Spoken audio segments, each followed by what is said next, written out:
Assalamualaikum and hello everyone. I'm Siti, Nadiatul, Nadhirah binti MUHAMAD SHAIFUDDin SHAH L21A0075.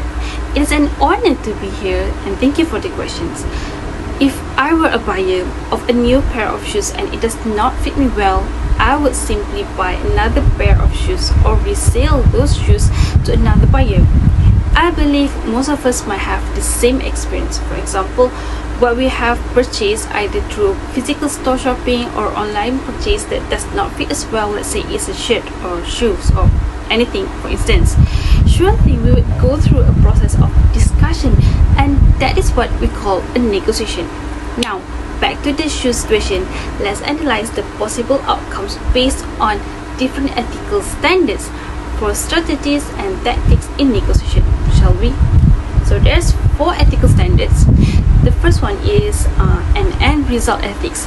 From this perspective, the buyer's main objective is to get a refund for the shoes that the buyer purchased on sale. Might be the buyer thinking by outbursts of anger and causing a scene, the buyer can successfully convince the store manager to grant the refund. So in this ethical framework, achieving the desired objective suppresses any unethical behavior that was shown during the negotiating process. So the second, the duty ethics.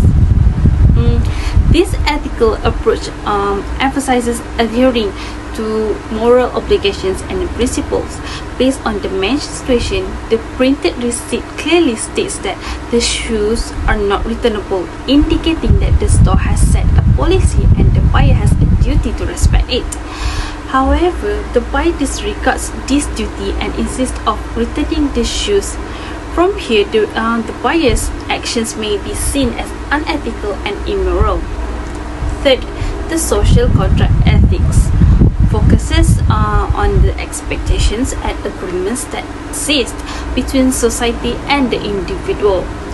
Applying a social contract ethics requires taking into consideration the implicit contract between the customer and the retailer while purchasing shoes that does not fit.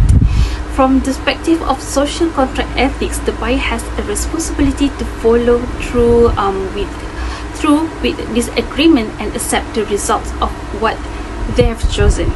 Lastly, the personalistic ethics. So, personalistic ethics prioritize personal interests and desires over other considerations. As mentioned before, the buyer's main priority would be getting their money back for the shoes. Hence, in this ethics, regardless of the store's rules or how their actions might affect other people, the buyer insists to get what they want and might cause the customer to act aggressively or confrontational, like yelling or making a fuss in an effort to compel the retailer into giving a refund.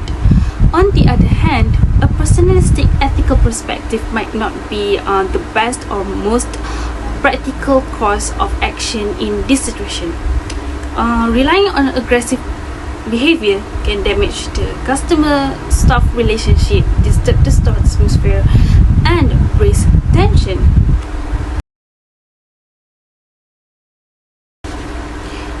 From my perspective, the best approach in this situation would be to follow duty ethics and respect the store's policy clearly stated on the receipt.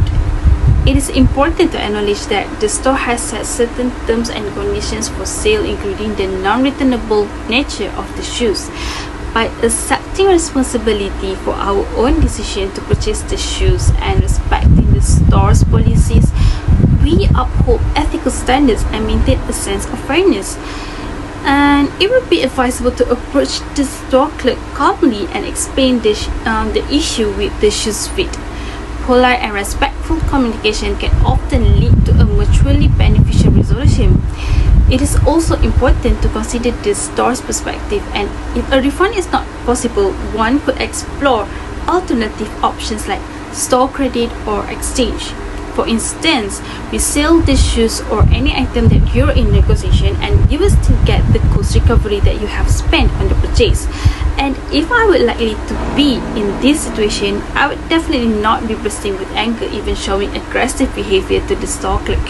Instead, I would come to the store and ask politely if I could have a refund or an exchange, because our manners show who we are. Everyone has feelings.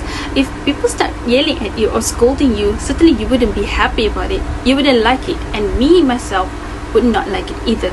So I would treat people how I wanted people to treat me, by being polite and ethical. Maintaining a cooperative and understanding attitude generally fosters positive outcomes and preserves a good relationship with the store. In fact, it could be beneficial for future interactions. So that is all from me. Thank you for your attention.